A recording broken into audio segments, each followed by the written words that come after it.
So I've had the Canon C50 for just over a month now, and I'm building up a little bit of a cinema rig for this camera. Now this will be my main handheld camera going forward, even though it doesn't have any IBIS at all, and that has to do with this amazing XLR top handle. And what I love about the C50 is that it is so small and lightweight, and because it is so small and lightweight, a lot of people have complained, well, why isn't there IBIS in it? Well, because of this XLR top handle, you're meant to rig it out to make the camera heavier, so then micro jitters kind of go away, and as long as you use a lens with image stabilization, which we do here, which we'll get into in a minute, you're absolutely fine. I have done an IBIS test on the C50 compared to the R6 Mark III, which I will link in the description below for you to go check out. Let's get this set up because there's a few things that I love about the C50 for its handheld shooting, and I love it that it is so small and lightweight because I don't want it to be so heavy. I'll mainly be shooting a lot of weddings, which can obviously be like 12-hour days, so I want to try and keep this rig as small, as light as possible, but also it does need to be quite heavy so you do get rid of them micro jitters and you can get some really nice handheld footage. And what I love about the C50 is that you have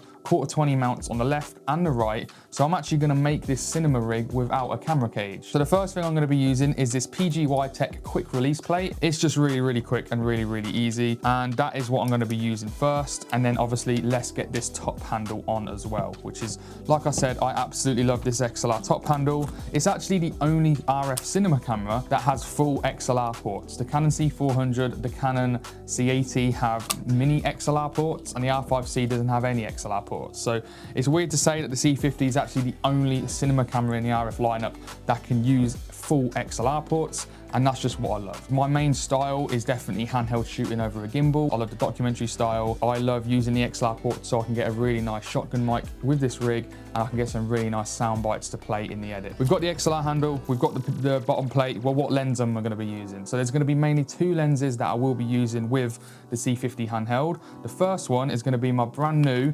RF 28-70 f2.8. Now this definitely goes hand in hand with trying to keep this rig as light as possible, because I was going to get this or the 24-70 f2.8, but because of this lens, how cheap it is really, it's like half the price pretty much as the 24-70. Obviously you miss out on the 24mm, but from 28-70 you still get a constant aperture of f2.8, and it is just a lot lighter than the 24-70, which is obviously, if I'm going to be shooting a wedding all day, that is what I want. So I really like it as well because it's so small and compact. This lens has IS as well, so you don't really have to worry about the IBIS in it. You can get some really nice stable shots. This is just a really cool pairing. The autofocus is super fast. It's really sharp as well, and it's weather sealed. So this lens is definitely a massive win from Canon, and it's definitely going to be my main handheld lens going forward. If I'm going to want to get any more reach shots, I will be using the RF 70-200 f2.8. So from my handheld shots, I've got from 28mm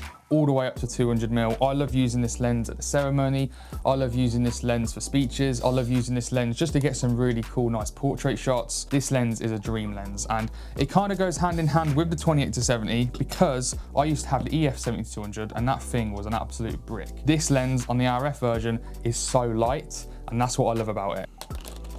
But with it being a 70-200 f2.8, this is still a really nice lightweight setup, and you can get some super stable shots on this, like I said again, because this lens has image stabilization. The C50 not having any IBIS, I got to admit, I actually prefer it now than the R6 Mark III because there's actually a lot of benefits to not having IBIS, like the IBIS wobbles in the corners if you're using wide lenses. It looks more natural, and with me using this rig for more of a documentary style handheld look, I want this to look as natural as possible, and I think not having any IBIS is going to really help that. As long as you have an IS lens, there's also digital IS in the C50 as well, which is actually surprisingly not too bad. If you do have an IS lens, you're going to be laughing basically because it is very stable for what you're getting, and considering what I expected, I really expected it to be really shaky. If you rig it out like this anyway, which is what Canon I think expected you to do with like a top handle like this, you're going to be fine. So they're going to be my two main lens choices. I have just literally last night ordered the 16-28 f2.8, which I'm really excited for, and the 16-28 will mainly be on my R6 Mark III on the gimbal.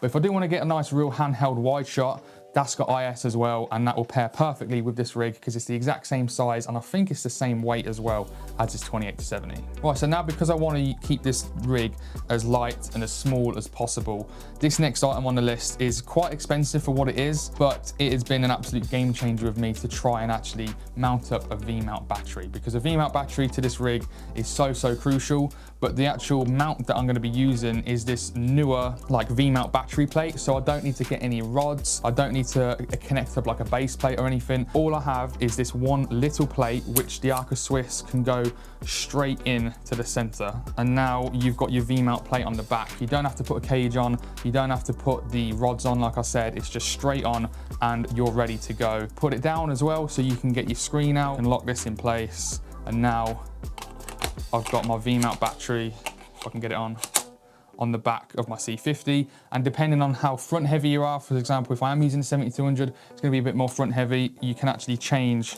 the distance from the back to balance it out, because obviously with a rig like this, balance is super key. This is pretty good, like it's not too front heavy. It's a little bit back heavy at the minute, but we're going to be fixing that in a minute with the next accessories. And the one thing that is a little bit annoying about the Canon C50 is the battery life. Even though they're using higher capacity batteries, you only really get an hour's worth of battery in 4K 25, 4K 50p downsampled. You're gonna have to use a lot of batteries with the C50, and the R6 Mark III is the same as well. So that's the one annoying thing about these cameras. However, obviously because I'm using a V-mount, I can plug straight into the USB-C port and basically run this camera all day without changing the battery. It's quite a long cable to be fair, so I actually think I will be getting a shorter one because that's actually quite annoying. This battery is not just good for weight and powering the camera, it can also power my 7-inch DesView R7 III monitor as well, so I don't have to worry about plugging in the batteries on the back. But the one annoying thing about the C50 and this top handle, I said it's the perfect top handle, it's not the perfect top handle, because the way they've made it, you can't put the monitor on without it hitting the mic mount. It's really annoying because this is the perfect place for a monitor to go. A little bit of a weird design flaw, I would say, which has annoyed me a little bit, but luckily, for some reason ages ago, I did buy this little hot shoe mount, and this has actually solved my problem. This literally just goes straight into this hot shoe at the top, you tighten it up, and now I can get my monitor and it just fits on the top, and now I have my monitor on the top. So it does make it a little bit taller. The way I like shooting, I like having it at my chest like this, and to be honest, this is pretty much the perfect height for this. I know I said I want to try and keep this as small and as low profile as possible because I like the small aspect of the C50. I have used 5-inch monitors before. After using this 7-inch monitor, I'm going to really struggle to go back to anything lower. Maybe a 6-inch monitor. I think I've seen Portkeys have a really probably the same size as a 5-inch monitor, but because the bezels are so small, it's actually 6 inches, so it's still quite a big screen. It is so nice having a massive monitor when you are on set filming. I love 7-inch monitors. I really do highly recommend them, and like I said, you can power it straight through the V-mount, and I'm using this D-tap port, and now this battery can power my camera and it can power my DesView 7-inch monitor as well. Now it is getting quite heavy having this light lens, having no cage, but still having a 7-inch monitor. It's not too heavy, but it's heavy enough to get some really stable shots even without the IBIS, like I said. So let's move on to the next bit, and like I said, I love handheld documentary style shooting, so next up is my mic, and my microphone is going to be the Sennheiser MKE 600 shotgun microphone. This microphone is honestly incredible. It sounds so good. It's so good for sound bites on the day as well, and I'm so glad I did buy it. And obviously with this top handle having an XLR port, it is phantom power straight into it. I've got this tiny, I don't even know how tall that is, but it's a tiny little XLR cable, which is perfect for this rig because you plug it in and then I'll plug it straight into channel 1. A lot of people also did complain that the Canon C50 doesn't have any 32-bit flow, unlike the Nikon ZR. Personally, I love 32-bit flow. I own the Tascam FR AV2 audio recorder. However, with an XLR top handle, because this is 24-bit, I don't think it's as big as a problem as everyone says, because what I've done, I've actually made channel 2, so input 2, channel 1, but I've just made it at a lower volume. So if channel 1 does peak, for example, well, I've got channel 2 at a lower volume as a safety track. Now you can go one step further. I have debated this. I'm probably going to be using it a little bit because I do like using them.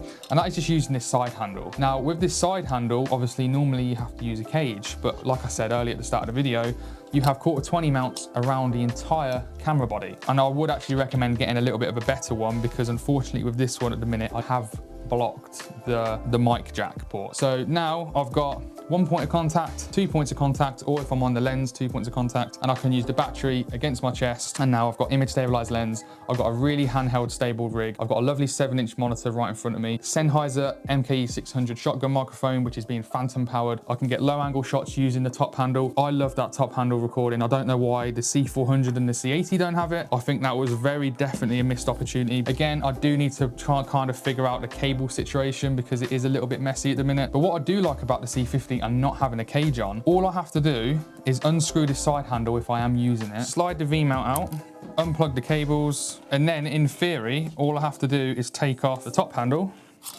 And then when I get a better side handle, this should be easier to take off. You can go a massive, lovely rigged out handheld camera rig, and now I'm ready to go. I can put it on a gimbal, and then it is literally as simple putting this straight back on, tightening it up, getting the top handle, and then plugging everything back in. And now I've gone from a gimbal to my handheld rig, and obviously now I've got the 16 to 28. Because they are the same size and weight as the 28 to 70, I can use a 28 to 70 on the gimbal, and I can also hot swap it to the 16 to 28 without having to rebalance. So I was just uploading this video to YouTube, and I just realized that I didn't even tell you what ND filter I was using. So the ND filter I will be using is this Freewell real locking VND system. Now Freewell did send this filter out to me, so I'm really, really grateful for that. This video is not sponsored by Freewell, but I did say I would speak about it in some future videos. It's a 3 to 7 stop VND and CPL filter as well. And if you get the mega kit, you also get a 10 stop ND filter, which I probably won't be using loads, but you also get a glow and a snow mist filter in these 2 nice pouches. And what I really love about this ND filter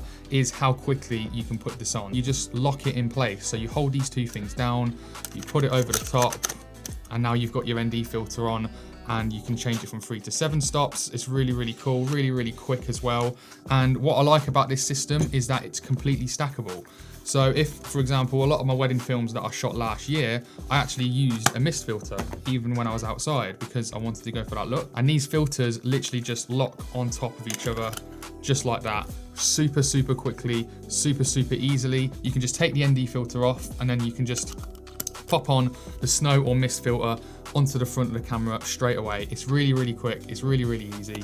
And I just really like this system. So if I'm indoors, I will be using potentially a snow or glow mist filter, which is really, really nice. And then when I'm outside as well, I've got my Freewell 3 to 7 stop VND filter. So that's the filter I will be using. And yeah, let's get back to the video. So yeah, that's my little C50 cinema rig. I will leave everything in the description below for you to go purchase. Also, if you sign up to my email list, I will give you a free Rec 709 conversion LUT from C-Log 2, which can be used on the C50, the R6 Mark III, and it's actually been converted in DaVinci Resolve using the color space transform effect, so it is the most accurate Rec 709 conversion LUT that you will get. I also have a C-Log 2 everyday LUT, so again for the C50, R6 Mark III, C400, C80, that you can purchase on my website. It is pretty much one and done solution in most scenarios. As long as you expose it perfectly, you might just need to do a little bit of tweaking after, but it shouldn't take more than like 30 seconds. So if you want to support the channel as well, you can go purchase that on my website, which will be linked in the description below. And if you are interested in the C50, I've got a best settings video up here that I will link later. So thank you very much for watching. If